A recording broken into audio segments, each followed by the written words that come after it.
Hey there guys. In this video we're going to continue doing some applications of linear equations. Specifically we're going to look at a process called linear regression, and this is a video you are going to need your calculator for. So if you do not have your graphing calculator in front of you, you may want to pause that and go grab that before you get too far into this.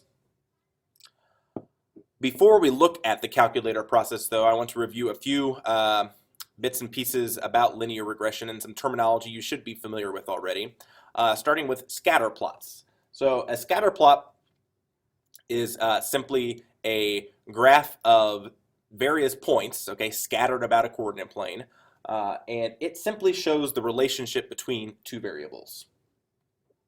Just like a regular graph does, it shows the relationship between an x and a y value.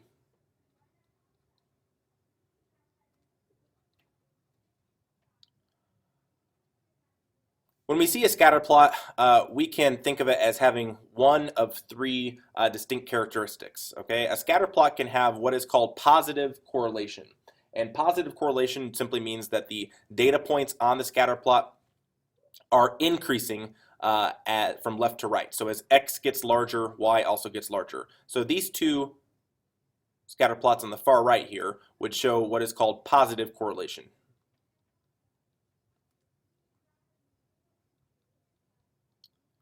We can also have what's called negative correlation, and that's when you have a decreasing graph overall. It's when the overall shape of your scatter plot graph shows that as x gets larger, y gets smaller. So this graph here and this graph here, notice the points go in a decreasing format. So this is called negative correlation.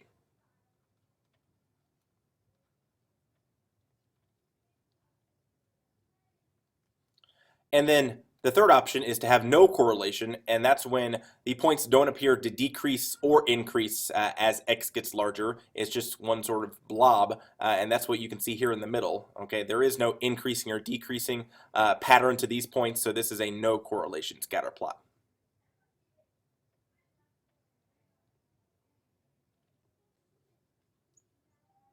Now, correlation is a really important topic when it comes to research and statistics. Let's think about a really basic example. Let's say we wanted to take a look at exercise versus someone's weight. Okay, generally speaking, even though this can vary from person to person, the more someone exercises, the more in shape they are. And weight is one of the factors determining whether or not someone is physically fit or in shape. Ideally, the more you exercise, the more often you exercise, the more intense your workout is, the more weight you're going to lose over a period of time. Okay, so if we were to sample, let's say 200 people and had them track the number of minutes per day or per week that they did some sort of physical activity, we might be able to compare that with their weight over time, and we would probably see overall a negative correlation. Okay, as people work out more and more and more, their weights would probably go down overall. Again, individuals might have different outcomes, but the overall result would probably show a negative correlation. At the same time, if we compared the amount of fast food that someone ate to their overall fitness, we might see that the more and more someone eats Big Macs, okay, over time, without any sort of physical activity, the more weight they might gain. Okay, that would show a positive correlation. And so this is really important for researchers who are trying to develop new drugs to combat specific diseases, thinking about the side effects of those drugs, being able to gather a lot of data and then determining how do certain dosages or certain amounts of this drug have an effect on this side effect, okay, or have an effect on this disease here. Researchers have to use data to determine, is there a correlation between this variable and this variable? And so we're going to be looking at just the basics of that today as we learn about linear regression.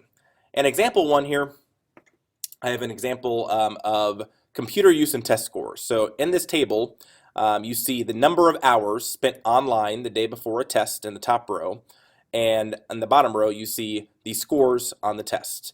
And so what we're going to do here is we're going to make a scatter plot by hand from this table. So I'm going to have you do this on your own. I've given you the coordinate grid already. We're going to start by simply making the point 0, 100 up here 198. And then I'm going to have you pause the video and do the rest of these points on your own. Once you've done that, click play, and let's go from there. Okay, so your scatter plot should look like this. You should have 1, 2, 3, 4, 5, 6, 7, 8, 9 points on this scatter plot. And this first question here is asking, how would you describe the correlation?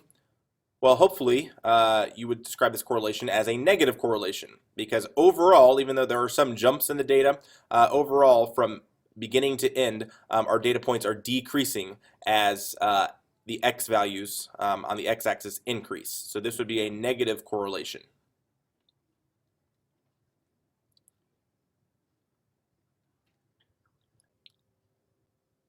Okay, the next thing I want to talk about is what's called the line of best fit. The line of best fit is simply the line that hits as many of the data points as possible while being close as close as possible to the rest of them. So if you look at all of your data points here, obviously these data points do not form a perfectly straight line, so we can't draw a line that hits every single one of the points. But if we were to take a ruler and we were to try our best to draw a line that goes through some or most of the data points and that stays close to the other ones, we might draw something like this. So I'm going to try my best to do this freehand. If you have a ruler handy, that would be good.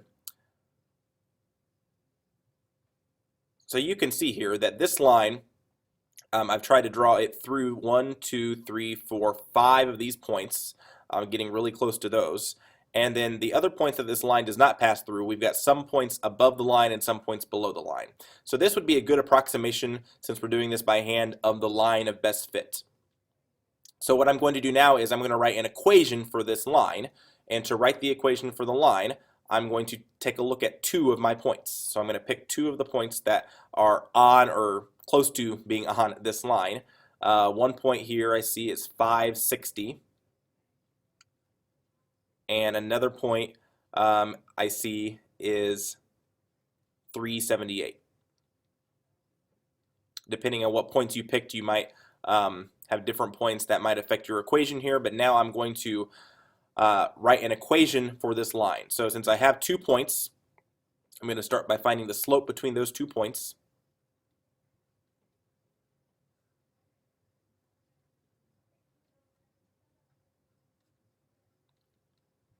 So the slope I get here is -9.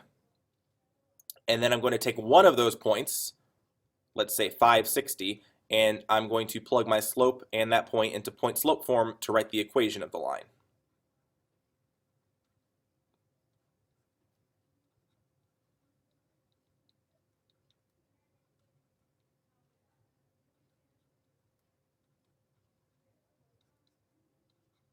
So I get y equals -9x plus 105. So this equation right here that I've just done is what we call the linear regression equation. Okay, it is the equation for the best fit line, which most closely approximates the data that we have. Okay, now because I did this by hand, it's not really that accurate. Okay, you might have a different equation than what I had depending on what points you chose to find your slope with. You might have a different slope than what I have. You may have a different line than what I have. Okay, so we're all going to have slightly different lines and equations just depending on how we drew our best fit line. So that is where your calculator comes into play. Your calculator will very, very, very accurately determine the equation of the best fit line based on data that we feed into the calculator, and so that's what we're going to practice here on the back side. So example 2, we have another table, and this lists the cost of 2% milk over a period of time from the year 1998 to 2008. And so here in this gray box, I've listed some steps for how to create a scatter plot on your calculator, and so that is what we're going to do here in these next steps. So you're going to, on your calculator, open up to your home screen.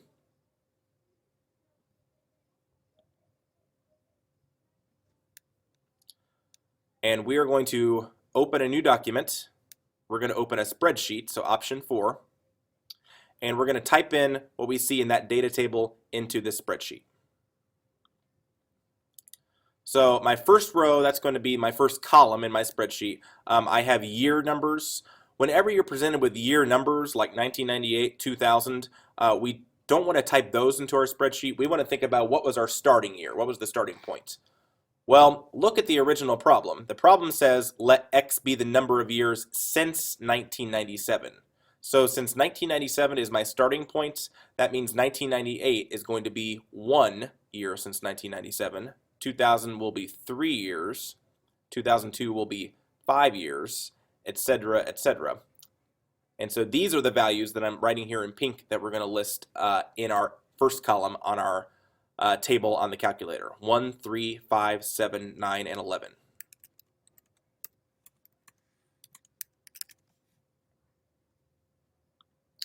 In the second column on my calculator, I'm going to list the values of the price for the 2% milk. So we have 2.57, 2.83, 2.93, and 2.93 again,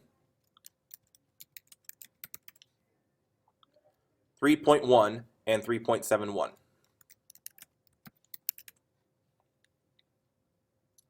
Okay, so that's how we enter data into the calculator. We're also going to give each of these columns in our calculator a title. So I'm going to title maybe my first column as year and my second column as cost. It really doesn't matter what you put as your titles here as long as you remember what they are. And so now that we have all that data entered into our calculator, now we're going to create the scatter plot. So now I'm going to go back to my calculator screen. I can click the home button, and I am going to now click the add graphs icon. You'll see that another tab opened up, this time with a graph. In our first tab, we still have our table here. In my graphing screen, I'm going to click menu, and instead of entering in an equation, which is what we normally do when we say that f of x, I'm going to go down here to my option 3 graph entry edit, and then I'm going to choose the option 6 scatter plot. So menu 3.6 is what I'm choosing. And so now you'll see I have the option to enter an x and a y variable. Next to my x and next to my y, I'm going to enter those column titles that we entered here. My x column is year and my y column is cost. So next to x, I'm going to type year. Next to y, I'm going to type cost. Once I've done that, I'm going to hit enter, and that is going to show a scatter plot for the data that I just put into this table. One thing you can do to make your scatter plot a little bit nicer on your calculator screen is because these points don't go into the negative quadrants at all. We don't use quadrant 2, 3, or 4 here. I can click menu, zoom, option 4, and then option 9, data, and this will zoom to just my data points. So menu 4.9 will zoom just to quadrant 1 where our data points are. So you can see how the cost of milk rose over the years here. So now we're going to get to the really important part. We're going to go back to our table here, and we're going to talk about how to come up with the linear regression equation on the calculator. So if you look at the next box on your notes, I've listed the steps here so you can always refer back to this. But what we're going to do is we're going to go back to our table and we're going to highlight both columns. I'm going to highlight column A and column B. And so I can do that just by clicking with my mouse on the A. And then if I press shift and hold down and then click right, that will highlight column B. So again, click A with your mouse, press shift on your calculator, and then arrow right, and that will highlight column B. Once I've done that, then I'm going to do the following commands. I'm going to press menu, statistics 4, statcalcs 1, and then linear regression 3. So menu 413 is what I'm going to do next on my calculator. Menu 413. This screen will pop up. Don't enter or change anything in this screen. Just press OK. And so now that we've done that, we have all this other lovely junk in column C and D next to our original data table. And you'll notice one thing we have is we have this M value here, and it says the M value is 0.093. And we have this B value here, which it's saying is 2.45367. Well, this m and this b value are simply the m and the b value that we normally use in slope-intercept equations. Your calculator has given you, based on this data, the equation of the best fit line using an m and a b value. Okay, so that's what we're going to use to write the equation of our best fit line based on this data. So on the next page of your notes,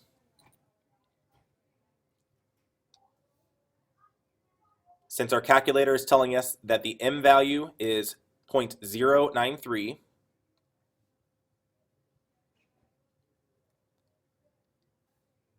and the b value is 2.45 approximately,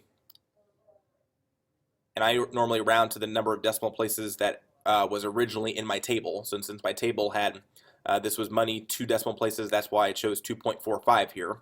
My linear regression equation is going to be y equals 0.093x plus 2.45.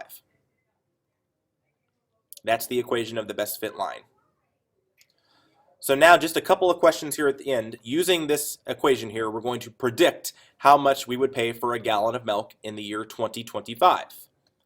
Well, let's think about what x value would 2025 represent. Remember, our starting year was 1997.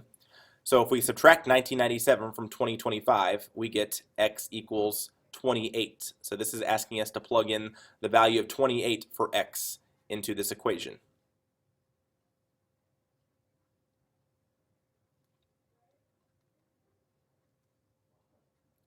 So 0.093 times 28 plus 2.45.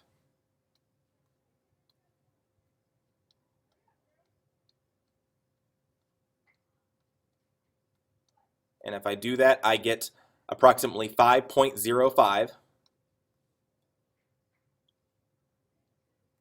which with labels would be $5.05. Based on that data, that's showing that gallons of milk will cost approximately $5.05 in the year 2025. The last question is asking you to predict when a gallon of 2% milk will cost $4.50. So this time I've given you the y variable, I've given you the cost, and I'm asking you to find the time, find x. So we're going to take our equation again. This time we'll plug in a 4.5 for y, and we'll solve that equation for x. So I'll subtract 2.45 from both sides.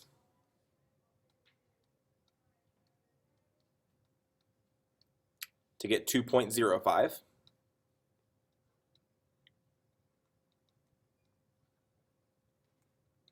And then divide both sides by 0.093.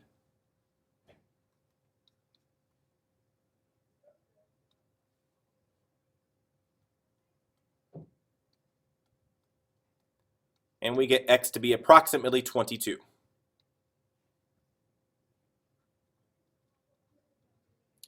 Okay, so that means this is the 22nd year, so we need to think about adding 22 years to the year 1997. And that's going to be the year 2019. Is the year we think milk is going to be $4.50 a gallon. Okay, I'm going to stop the video right there. We're going to talk about this last part, the correlation coefficient, when I see you in class the next time. So save this last part for the end. And until then, folks, have a nice day. You are all wonderful people. Take care.